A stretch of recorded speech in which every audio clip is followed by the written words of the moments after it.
JCI Bantwal ಹಾಗೂ ಸರ್ಕಾರಿ ಪ್ರೌಢಶಾಲೆ ಜನಪದವು ಇಲ್ಲಿನ ಎನ್ಎಸ್ಎಸ್ ಘಟಕದ ಸಹಯೋಗದಲ್ಲಿ ಸ್ವಚ್ಛತಾ ಕಾರ್ಯಕ್ರಮವನ್ನು ನಡೆಸಲಾಯಿತು. ಜೆಸಿಐ ಬಂಟ್ವಾಳದ ಸದಸ್ಯರು ಹಾಗೂ ಶಾಲಾ ವಿದ್ಯಾರ್ಥಿಗಳು ಶಾಲಾ ಪರಿಸರವನ್ನು ಸ್ವಚ್ಛಗೊಳಿಸಿದ್ದಾರೆ.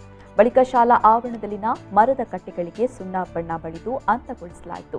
ಶಾಲಾ ಶಿಕ್ಷಕರು ಮಾರ್ಗದರ್ಶನ ಮಾಡಿದರು. ಈ ಸಂದರ್ಭದಲ್ಲಿ ನಡೆದ ಸಭಾ ಕಾರ್ಯಕ್ರಮದಲ್ಲಿ ಸರ್ಕಾರಿ ಪದವಿ ಪೂರ್ವ ಕಾಲೇಜಿನ ಪ್ರಾಂಶುಪಾಲರಾದ ಶ್ರೀಧರ ಅಡಿಗ ಮಾತನಾಡಿ, ಪರಿಸರವನ್ನ ಸ್ವಚ್ಛವಾಗಿಟ್ಟುಕೊಳ್ಳುವ ಜೊತೆಗೆ ಮನಸ್ಸನ್ನು ಕೂಡ ಸ್ವಚ್ಛವನ್ನಾಗಿಟ್ಟುಕೊಳ್ಳಬೇಕು ಅಂತ ಹೇಳಿದರು.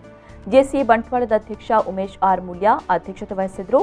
ಅಮ್ಮಂಜೆ ಪಂಚಾಯಿತಿ ಅಧ್ಯಕ್ಷ ವಾಮನಾಚಾರ್ಯ, ಸದಸ್ಯರಾದ ರಾಧಾಕೃಷ್ಣ ತಂತ್ರಿ, ಲೀಲಾವತಿ, ಲಕ್ಷ್ಮಿ, ಜೆಸಿಐ ಬಂಟ್ವಾಳದ ಕಾರ್ಯದರ್ಶಿ ರೋಷನ್ ರಾಯ್, ಕೋಶಾಧಿಕಾರಿ ರವೀಣಾ ಕುಲಾಲ್ ಸೇರಿದಂತೆ ಮತ್ತಿತರರು ಉಪಸ್ಥಿತರಿದ್ದರು.